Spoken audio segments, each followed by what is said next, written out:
I want to thank our witnesses for participating in today's virtual forum, and again, thank Chair Howland for hosting this important forum. I represent Colorado's 2nd Congressional District, so I am particularly grateful for the work of Director Morgan. It's good to see him, who, of course, is a Colorado native and leads the Colorado Division of Fire Prevention and Control. I want to thank you, Director Morgan, for the life-saving and critically important work that you do to keep my constituents and those throughout our home state safe.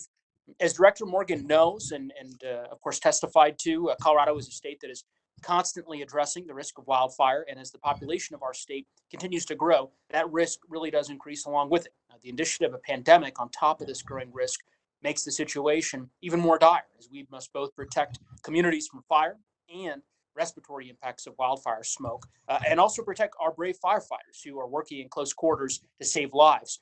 I would be remiss if I didn't mention a bill that myself and Representative John Curtis, my Republican colleague from Utah, have been working on since the beginning of the onset of COVID-19, a Wildfire and Community Health Response Act, which would require the U.S. Forest Service and the BLM to report to Congress their plans to address the current and future fire seasons during this pandemic, while also keeping their personnel safe. And of course, that work is even more important when one considers the potential for a second wave, perhaps later this year.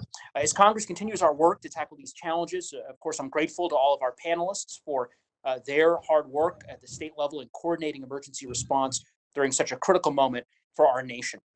Director Morgan, I wanted to ask you a question, which first, just again, thank you for your participation, but I wanted to ask you a question about our state's interactions with FEMA. It was an issue that was brought to our attention a few months ago, actually in April, during a call that I had with local fire chiefs to get updates on how COVID-19 was affecting wildfire risk in my district. And on that call, I learned that some local chiefs had run into issues acquiring PPE for their personnel. It had seemed at that time that FEMA may be intercepting orders of PPE to local fire chiefs. My office promptly, requested additional answers from FEMA on this issue. We had a very productive call with the FEMA regional administrator as a result. But of course, it's something that we continue to monitor, in particular, as we think about the potential for a second wave. And so I guess I'm wondering if you've experienced any of those issues, and if so, what you think Congress can do to ensure that our firefighters are receiving the PPE that they need to stay safe.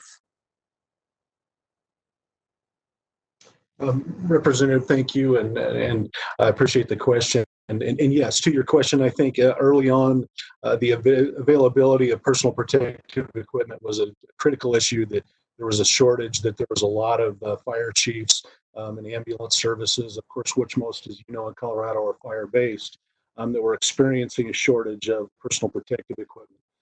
That has stabilized somewhat. We get on, we meet basically the State Fire Chiefs Association and myself. We have a bi-weekly call. We talk twice a week to discuss those issues, and it seems to have stabilized for the time being.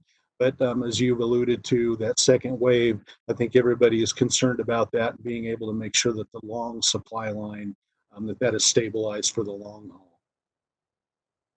Well, thank you, Director Morgan, and appreciate your feedback. And we'll certainly stay vigilant on that particular issue here in the coming months, because, of course, there's nothing more important than ensuring that your folks have the necessary PPE that they need to, of course, keep us all safe in the Rocky Mountain West and really indeed across our country.